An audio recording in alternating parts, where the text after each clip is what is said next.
Garsiau Klaipėda, paplojam Mantui.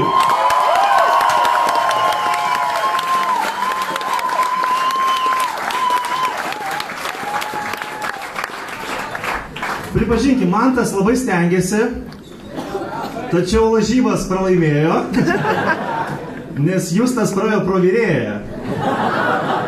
Ten. Salotos. O, Rokas Žilickas. Tai... Klaipėdoje yra internetas, ar ne? Ne, Kaune šitas bailis praėjo. Bet kuriuo atveju, ko gero, teko girdėti arba girdėti iš mamos, kuris sėdi internete, kad teko pavaizduoti Nijolę Pareigytę, užsiimant šiokiamis tokiamis pareigomis. Ir kažkaip galvojau, kad nieko blogo nepadariau, viskas yra tvarkoj, kol manęs nepabarė rašytojas Stano. Sakė, Modestai, tu jau tai gezų gezas. Nu, aš iš tikrųjų labai susigėdau ir teks kažkada atsiprašyti. Bet tiesiog aš Stano norėjau porą dalykų pasakyti ir apie Stano porą dalykų pasakyti. Gink Dieve, tai nėra kerštas.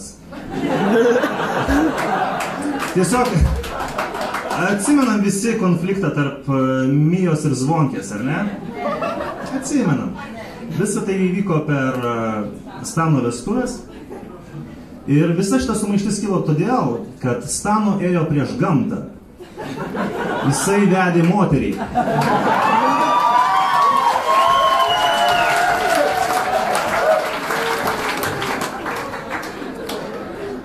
Norėjo kažką naujo išbandyti.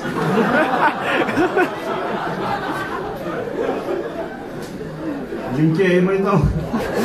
Manto Petruškevičiaus kambariokė.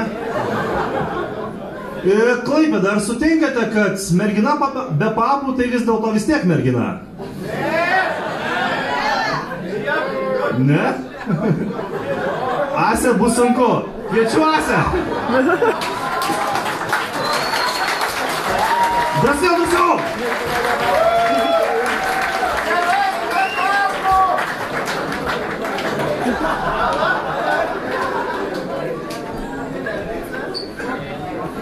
Aš visai neseniai susitikau su mama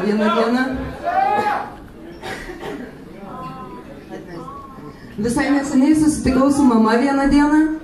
Jinai sako, labas, gal turi paskolinti pinigų šiek tiek. Mes nuėjom prie bankomato, aš išėmiau ten kelius šimtus litų, sakau, va, mama, viską. Mama, taip ačiū.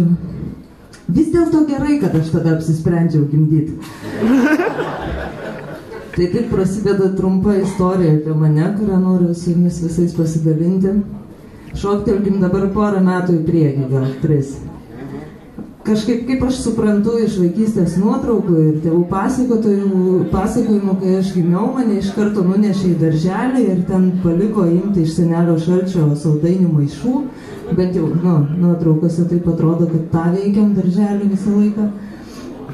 Ir darželį būna toks dalykas kaip pietų miegas, aš miegu šalia draugės, kuriai irgi 3 metai kaip ir man. Ir draugė kažkodėl daro tokį keistą veiksmą, jinai taip... Žodžiu, girdėsi tik tai toks garsas ir jinai čiulpia savo ranką ir man taip tyliai sako, jeigu tu tai padarysi labai ilgai, tai tau bus skonis toks kaip saldainiai, o jeigu dar ilgiau, tai kaip bananai. Nu, galvoju, saldainiai gerai, ką aš galėjau galvoti, būdama 3 metų. Ir aš darau tą patį. Sakau, nėra nieko, sako, stipriau. Gerai, po kokio pusvalandžio skonis pasaldėjo.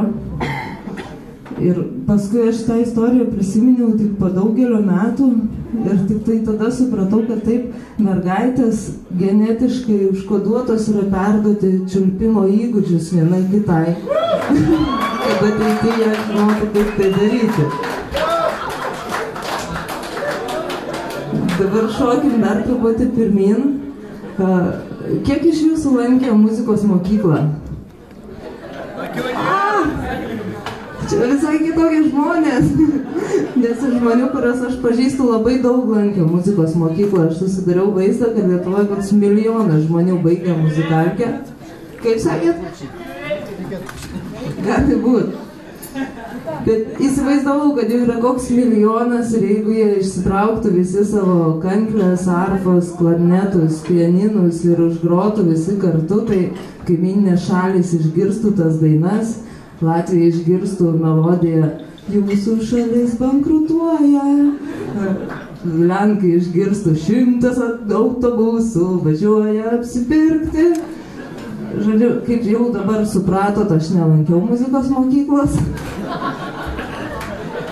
nes aš labai nusivyliau savimi, kokiai 5 klasiai, kai per muzikos pamoką man reikėjo padainuot. Padainavau maždaug la la la la. Mokytojas sureagavo: "Jau padainavai? Ai, nieko negirdėjau, bet 8. Man taip yra buvę per lietuvių pamoką, kai dalino kontrolinius, sako, Darius 5, Vaida 7, Sigita 8, Asė... Ai, neįskaičiau rašto 9. Tai žodžiu, aš lankiau dailės mokyklą. Ir kažkaip tai buvo, kad visi buvo toje klasėje mažesni už mane, tiek ūgiu, tiek amžiumi. Aš jaučiausi kaip vieniša, nesuprasta žirafa tenai. Operatorius stumė jūs į kampą, didink pažįstamų ratą. Man netiko tas šūkis, man reikėjo nepažįstamų, nes pažįstami akivaizdžiai su manim nebendravo. Ir taip mano gyvenime atsirado Jėzus. Aš įtikėjau į Dievą, tikrai smarkiai įtikėjau, lankiau pamaldas, lankiau pamokas visokias, skaičiau Naują Testamentą ir ko aš išmokau, kad didžiausia dorybė krikščioniui yra nuolankumas. Tada man išdygo šitie tokio dydžio, kaip kad žmonėm išdygsta nuo alaus, nepriklausomai nuo lyties. Bet tuo momentu, kas man atrodė nuolankumas, kitiems atrodė kaip palaidas gyvenimo būdas.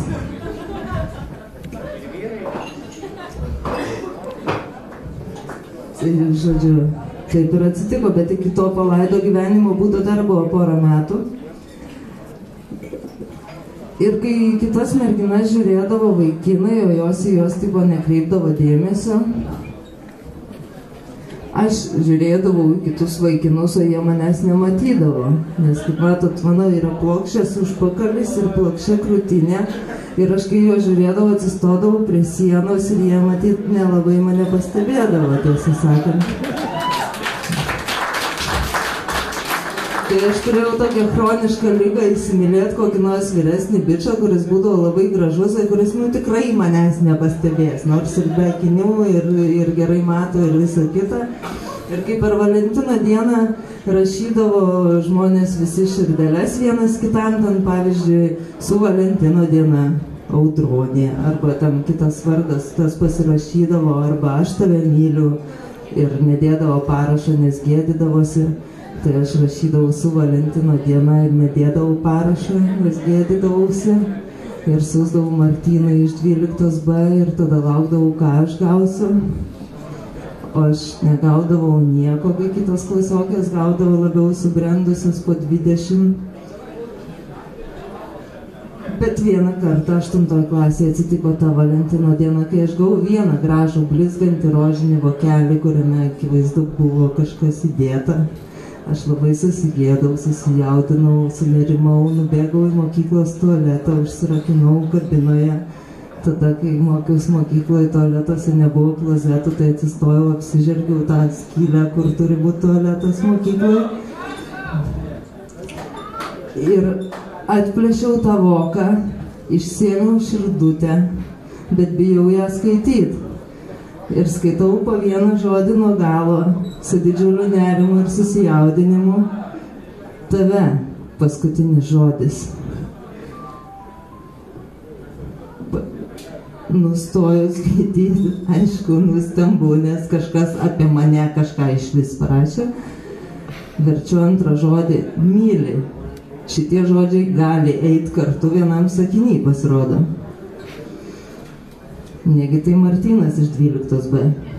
Galų gale aš turiu sulaužyti šitą įtampą, nes nebegaliu toliau tverti, atveriu visą širdutę ir ten yra 3 žodžių sakinys. Jėzus myli tave. Ačiū.